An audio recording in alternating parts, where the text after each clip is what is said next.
آقای مارشال تاجک. بفرما برادر عزیز، مایکتان باز کنه. السلام علیکم و رحمت الله و برکاته جناب بلایری. علیک السلام و رحمت الله تعالی و برکاته برادر بزرگوار. جناب علایری، ما قبلا مسلمان اهل سنت بودم. ما از می خسته شدیم، از می اهل سنت و جماعت بودن خسته شدیم. احساس میکنم بعد یک رای گواهی و بیراهی آفرین کاملا درست. ما هم جای شما بودیم خسته میشدیم بخدا.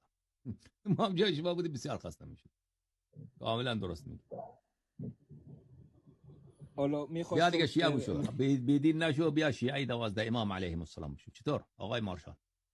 100% ما آماده هستم. باور کن ما خسته شدیم. همین روز که ما فکر میکنم روی از تو خسته میشم که پرسان نکنم. ما تقریبا 30 سال عمر داریم. در 21 سال ما یک روز خوشی را از مسلمان بودن اهل سنت و جماعت ندیدیم. کلش خشونت، جنگ، کشتار، بیادبی و گمراهی بوده.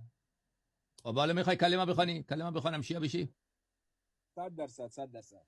بالی. از کدام کشور زندگی میکنی آقای مارشال؟ انگلیس. و بسم الله الرحمن الرحیم.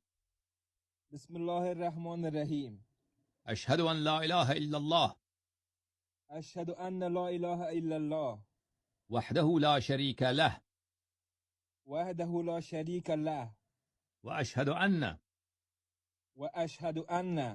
محمدا عبده ورسوله. واشهد ان عليا امير المؤمنين خليفة الله ووصي رسول